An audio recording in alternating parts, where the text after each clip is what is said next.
भारत में आईएएस और आईपीएस की नौकरी को सबसे ज्यादा पावरफुल और रुतबेदार माना जाता है। लेकिन क्या आप जानते हैं कि आईएएस और आईपीएस की सैलरी कितनी होती है और इन दोनों में से ज्यादा पावरफुल कौन होता है? यूनियन पब्लिक सर्विस कमीशन यानी कि यूपीएससी की परीक्षा सबसे मुश्किल परीक्षाओं में से एक मानी जाती है। हर साल लाखों उम्मीदवार इस परीक्षा को देते हैं और सपने देखते हैं कि आईएएस या आईपीएस का पद हासिल करेंगे।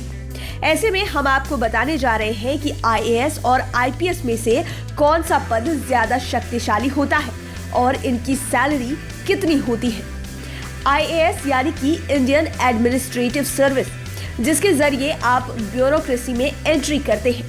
आईएएस में चुने गए उम्मीदवार विभिन्न मंत्रालयों, विभागों या जिलों के मुखिया होते हैं। आईएएस अफसर भारतीय नौकरशाही के सबसे बड़े पद कैबिनेट सेक्रेटरी तक भी जा सकते हैं।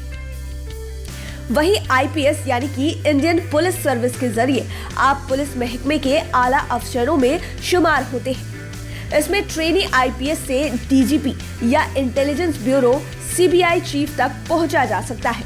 यूपीएससी की परीक्षा 3 लेवल्स में होती है, जिनमें प्रीलिम्स, मेंस परीक्षा और इंटरव्यू शामिल होते हैं। आइए जानते हैं आईएएस और आईपीएस में अंतर।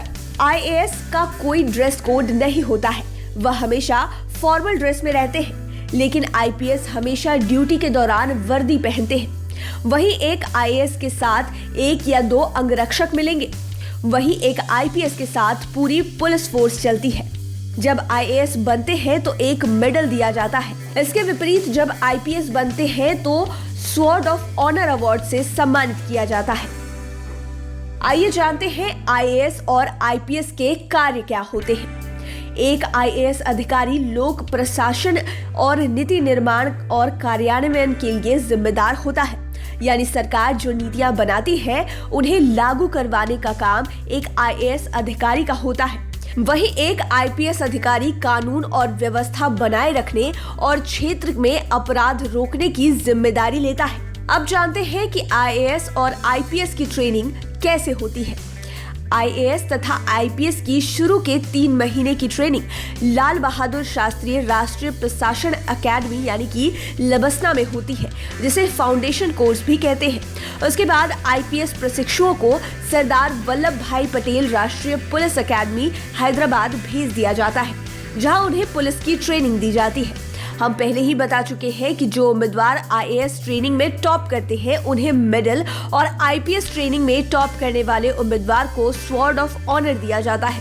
वैसे तुलनात्मक दृष्टि से देखें तो आईपीएस की ट्रेनिंग ज्यादा मुश्किल होती है। इसमें घुड़सवारी, परेड, हथियार चलाना भी शामिल होता है। अब ये भी जानना जरूरी है कि आईएएस और आईपीएस में नियंत्रणकर्ता कौन है। आईएएस का नियंत्रणकर्ता कार्मिक और प्रशिक्षण विभाग, कार्मिक लोक शिकायत और पेंशन मंत्रालय होता है।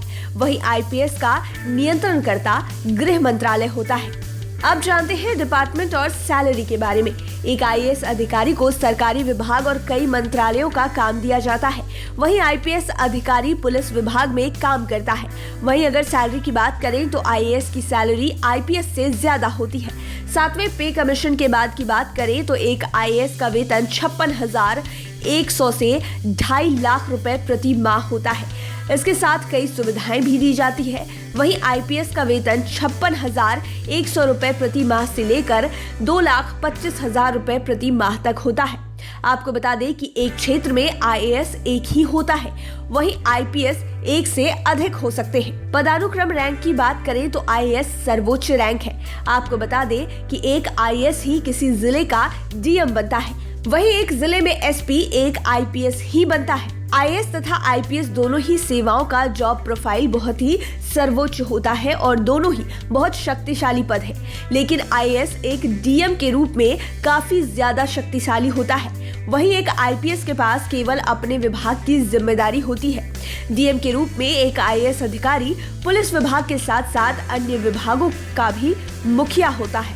कुछ कारणों से आईपीएस से ज्यादा शक्तिशाली आईएएस को माना जाता है। पहला कारण ये है कि राज्य का डायरेक्टर जनरल ऑफ पुलिस यानी कि डीजीपी राज्य का एक शक्तिशाली पुलिस अधिकारी होता है, लेकिन उसे गृह सचिव को रिपोर्ट करना पड़ता है।